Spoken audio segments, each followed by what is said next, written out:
राम राम प्यारो, आप सभी को मेरा प्यार भरा नमस्कार। आज का दिन शुभ और मंगलमय हो। जय श्री राम, जय जगन्नाथ, जय श्री कृष्ण। जगतर नाथ श्री जगन्नाथ ठाकुर बलभद्र, बड़ ठाकुर बलभद्र, भगिनी माँ सुभद्रा को ए अधमर कोटि कोटि प्रणाम। जय जगन्नाथ। ए जगतटा बहु विचित्र। जगतरे काहाकू कौन किपरि देखा जाए बा जगताटाकू किए किपरि भावरे देखंती तार विचार बा निर्णय समस्तंकर कौन हुए ना अलगा अलगा परीक्षा होता है। जेमितिका जड़े सद्गुण संपन्न लोक बा सद्गुण संपन्न व्यक्ति चिंताधारा सब सद्गुण संपन्न ही होता है। तार संग से जो लोक से संग लाभ करती सद्गुण संपन्न लोक से संग लाभ करती।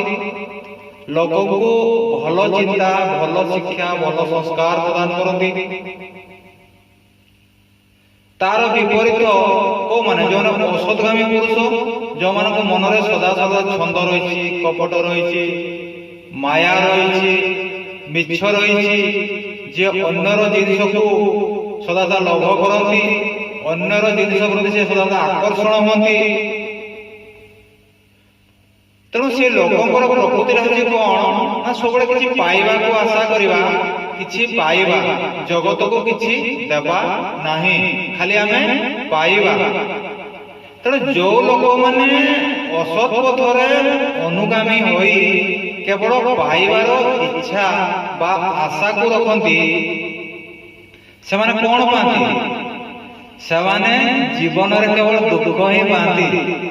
कारण पाइबा लोक केबे सुख प्राप्ति हुए नहीं।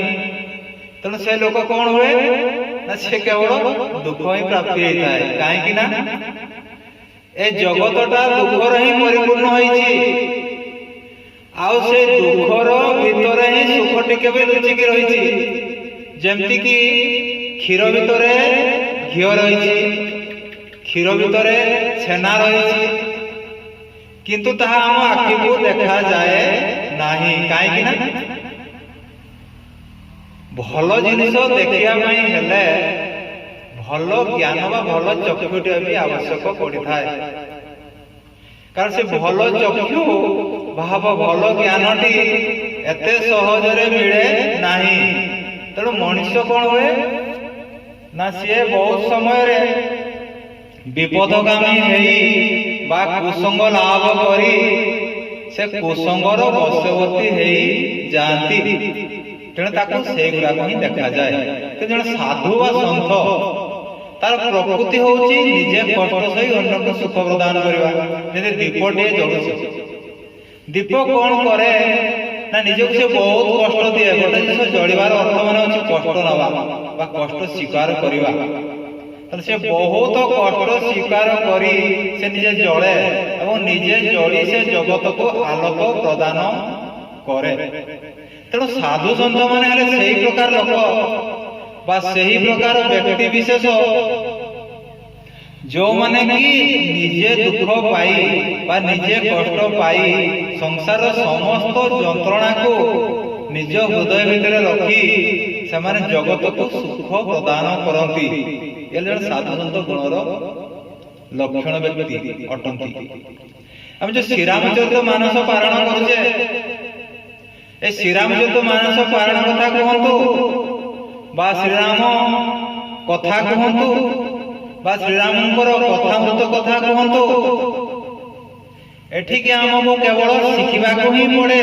केवल शिक्षा ही मिलता है, सद्गुण ही मिलता है। संस्कार किमती संस्कार प्राप्ति हम ए संसार मोह माया बंधन आमे केमती निजको मुक्त करि परिबा ସେଇ କଥାଟି ରାମାୟଣରେ ଆମକୁ ଶିକ୍ଷା ଦିଅନ୍ତି। ଆମେ ଯେତେବେଳେ ରାମାୟଣକୁ ପାଠ କରୁଛେ ଆମେ କଣ କରୁଛେ ନା କିଏ କାହା ସ୍ତ୍ରୀକୁ ହରଣ କରି ନେଲା, କିଏ କାହା ସମ୍ପତ୍ତିକୁ ନେଇଗଲା, କିଏ ମିଛରେ କିଏ କାହାକୁ ମାରିଦେଲା। ଆମେ ଏଇ ଜିନିଷଟି ସାଧାରଣ ଭାବରେ ଆମେ ଦେଖୁ, କାହିଁକି ନା ଆମର ପାପ ଚକ୍ଷୁ ନା ଆଜ୍ଞା। ଆମେ ପାପ ଚକ୍ଷୁରେ କେବେ ଭଲ ଗୁଣ ଗୁଡା ଦେଖି ପାରୁନାହିଁ। ଆମକୁ ସବୁବେଳେ ସେ ଖରାପ ଜିନିଷ ଗୁଡା ହିଁ ଆମକୁ ଦେଖିବାକୁ ମିଳେ। ଏଇଟା ହଉଛି ଗୋଟେ ପ୍ରକୃତିର ଆଜ୍ଞା ଗୋଟେ ଲକ୍ଷଣ କହିଲେ କୌଣସି ଭୁଲ ବା ଅତ୍ୟୁକ୍ତି ହେବ ନାହିଁ। ଯଦି ସଂସାର କଣ, ପରିବାର କଣ, ପିତାମାତା କଣ, ଭାଇ ଭଉଣୀ କଣ, ସମାଜ କଣ, ଦେଶ ପ୍ରେମ କଣ, ସଂସ୍କୃତି କଣ, ଏ ବିଷୟରେ ଆପଣ ଜାଣିବା ପାଇଁ ଚାହୁଁଛନ୍ତି ତାହେଲେ ରାମାୟଣକୁ ପାଠ କରନ୍ତୁ। କାହିଁକି ନା ରାମାୟଣ ପାଠ କଲେ ରାମଙ୍କର ସମସ୍ତ ପୁଣ୍ୟ ଅର୍ଜନ ହେଇଥାଏ। ଅର୍ଥାତ୍ ଯିଏ ରାମଙ୍କ କଥାକୁ ଶୁଣନ୍ତି, ଯିଏ ଶୁଣାନ୍ତି, ଯିଏ ପ୍ରବଚନ କରନ୍ତି, ସତ୍ସଙ୍ଗ କରନ୍ତି, ଅବା ଜଗତକୁ କରାଇଥାନ୍ତି,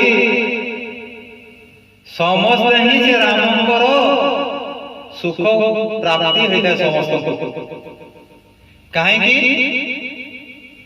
ଏ ସମଗ୍ର ବିଶ୍ୱ ବ୍ରହ୍ମାଣ୍ଡରେ ଯାହା ଆପଣମାନେ ଦେଖୁଛନ୍ତି ବା ଯାହା ରହିଛି ବା ଯାହା ଆଗକୁ ରହିବ,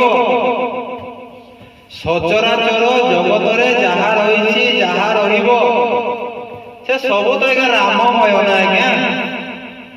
ରାମକୁ ନେଇ ତ ସଂସାର ତିଆରି ହେଇଛି ନା ଆଜ୍ଞା।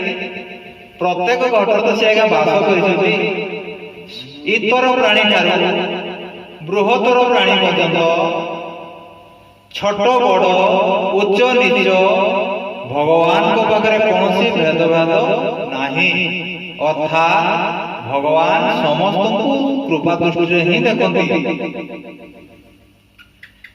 ଯେମିତିକା ଗୋଟେ ଜାଗାରେ ସତ୍ସଙ୍ଗ ହଉଛି, ଆମେ ସେ ରାସ୍ତା ଦେଇକି ଯାଉଛୁ, ଆମେ କଣ କହୁଛୁ, ଏଇଟା ତ ସେ ଅମୁକ ବାବା ଜଣେ ଆସୁଛନ୍ତି, ସେ ସତ୍ସଙ୍ଗ ଦଉଛନ୍ତି, ପ୍ରବଚନ ସବୁ ଜାଗାରେ ହଉଛି ଆଜ୍ଞା।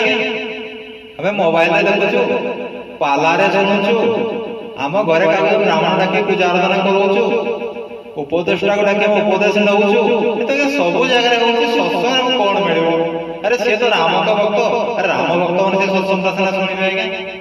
ମୁଁ ତ କୃଷ୍ଣ ଭକ୍ତ, ମୁଁ କାହିଁକି ସତ୍ସଙ୍ଗ ଶୁଣିବି ଆଜ୍ଞା? ଆମ ଆଖିରେ ଆଜ୍ଞା ରାମ ଆଉ କୃଷ୍ଣ ସିନା ଅଲଗା ଅଲଗା ଦେଖାଯାଏ ଆଜ୍ଞା, କିନ୍ତୁ ଶାସ୍ତ୍ର ମତ ଅନୁସାରେ ନା ଆଜ୍ଞା ଯିଏ ରାମ ନା ଆଜ୍ଞା ସିଏ ହିଁ କୃଷ୍ଣ ଆଜ୍ଞା, ଆଉ ଯିଏ କୃଷ୍ଣ ନା ଆଜ୍ଞା ସିଏ ହିଁ ନାରାୟଣ ଆଜ୍ଞା, ସିଏ ହିଁ ବିଷ୍ଣୁ ଆଜ୍ଞା। କାରଣ ଭଗବାନଙ୍କର ଏ ସଂସାରରେ ଯୋଉ ପ୍ରକାର ଆବଶ୍ୟକ ରହିଛି ଭଗବାନ ସେଇ ରୂପରେ ଭକ୍ତମଣ୍ଡଳକୁ ଆସିଛନ୍ତି ସାଧୁ ସନ୍ତକୁ ମୁକ୍ତି ଦେବା ପାଇଁ, ଆଉ ପରିଶେଷରେ ଦୁଷ୍ଟ ମାନଙ୍କୁ ବି ମୁକ୍ତି ଦେବା ପାଇଁ ସଂସାରକୁ ଆସିଛନ୍ତି ଆଜ୍ଞା। ଜଣେ ଭକ୍ତ ଆସି ପଚାରୁଛନ୍ତି, ଆଜ୍ଞା ମୁଁ ତ ବୁଦ୍ଧିହୀନ ଆଜ୍ଞା, ଜ୍ଞାନହୀନ, ଭକ୍ତିହୀନ, ସିଦ୍ଧିହୀନ, ମୋ ପାଖରେ କୌଣସି ଜ୍ଞାନ ନାହିଁ ଆଜ୍ଞା, ନା ମୋର ଧନ ସମ୍ପତ୍ତି ଅଛି। ସେ ମନ୍ଦିରକୁ ଯିବେ ଆଜ୍ଞା, ମନ୍ଦିରକୁ ତ ନନାଙ୍କୁ ଦକ୍ଷିଣା ଦେବାକୁ ପଡିବ, ଭୋଗରାଗ କିଣିବାକୁ ପଡିବ, ମୋ ପାଖରେ ତ କିଛି ନାହିଁ ଆଜ୍ଞା, ଭଲ ବସ୍ତ୍ରଟେ ବି ନାହିଁ, ମୁଁ କେମିତି ଯିବି ଭଗବାନଙ୍କୁ ଦର୍ଶନ କରିବି, ତାଙ୍କ କୃପା ଲାଭ କରିବି ଆଜ୍ଞା? ବହୁତ ସୁନ୍ଦର କଥା ଆଜ୍ଞା। ଭଗବାନ କେବେ କହିନାହାନ୍ତି ଯେ ମୋ ପାଖକୁ ଭଲ ଡ୍ରେସ ପିନ୍ଧିକି ଆସ, ମତେ ଭୋଗରାଗ ଦିଅ, ଧୂପଟେ ଦିଅ, ଦୀପଟେ ଦିଅ, ନୈବେଦ୍ୟ କିଛି ଦିଅ, ମୋ ପାଇଁ କିଛି ଆଣିଦିଅ। ଏ କଥା କୌଣସି ଠାକୁର ଆଜ୍ଞା କହିନାହାନ୍ତି ଆଜ୍ଞା। ଏଇଟା ଗୋଟେ ମନର ବିଚାର ଆଜ୍ଞା।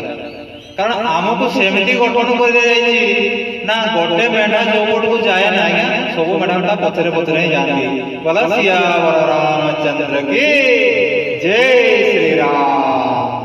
ତ ଠିକ ସେମିତି ଆଜ୍ଞା ଜଣେ ସ୍ତ୍ରୀ ଲୋକ ଯଦି ଆଜ୍ଞା ସୁନ୍ଦର ବସ୍ତ୍ର ପରିଧାନ କରି ମନ୍ଦିରକୁ ଯାଉଛନ୍ତି, ଆମ ଘରର ମା ଭଉଣୀ ମାନେ କଣ କରୁଛନ୍ତି? ଆରେ ସେ ଲୋକଟା କେତେ ସୁନ୍ଦରରେ ସଜାଡିକି ଯାଉଛି, ସେ ଠାକୁର ମନ୍ଦିରରେ 100 ଟଙ୍କା ଜାଗାରେ 500 ଟଙ୍କା ଦକ୍ଷିଣା ଦଉଛି, ଆମ ତ ବଗରାଗ କିଣା ପାଇଁ ପଇସା ନାହିଁ, ଆମେ କେମିତି ଯିବା ତାଙ୍କ ସମକ୍ଷ କହିକି? ନା ଆଜ୍ଞା, ସେଇଟା କିନ୍ତୁ ଆଜ୍ଞା ଠିକ କଥା ନୁହଁ। ଆପଣ ନିଜ ହୃଦୟକୁ ଥରେ ପଚାରନ୍ତୁ, ନିଜ ବିବେକକୁ ଥରେ ପଚାରନ୍ତୁ, ନିଜ ଚେତନାକୁ ଥରେ ପଚାରନ୍ତୁ। ଆପଣ ହୃଦୟ କେବେ କହୁଛି କି ଆଜ୍ଞା ଯେ ଭଗବାନ ମତେ ଏହା ଦିଅନ୍ତୁ ସେୟା ଦିଅନ୍ତୁ, ନହେଲେ ମୁଁ ତୁମ ଉପରେ ପ୍ରୀତି ଲାଭ ହେବି ନାହିଁ? ଏଇଟା କେବେ କହିଛନ୍ତି କି ଆଜ୍ଞା? କେବେ ବି କହିନାହାନ୍ତି। କାହିଁକି ନା ନିଜର ସ୍ୱଭାବ ଗୁଣ ଭକ୍ତି ଅନୁସାରେ ଅଲଗା ଅଲଗା ହୋଇଥାଏ। ମଣିଷର ସ୍ୱଭାବ ବିଚାର ସଂଗଲାପ ଯେମିତି ହେଇଥାଏ ନା ଆଜ୍ଞା, ଠିକ ସେମିତି ତାର ମନରେ ବିଚାର ବି ଯାଇଥାଏ। ତେଣୁ ଯଦି ଭଲ ଜୀବନଟେ ଗଠନ କରିବାକୁ ଚାହୁଁଛନ୍ତି, ସତ୍ସଙ୍ଗରେ ଯୋଗ ଦିଅନ୍ତୁ, ସାଧୁ ସଙ୍ଗରେ ମିଶନ୍ତୁ, ସାଧୁବାଣୀ କଥା ଶୁଣନ୍ତୁ, ସାଧୁବାଣୀ ଶୁଣନ୍ତୁ, ନୀତି ଶିକ୍ଷା ନିଅନ୍ତୁ, ଦେଖିବେ ଆପଣଙ୍କ ଜୀବନ ସୁଖ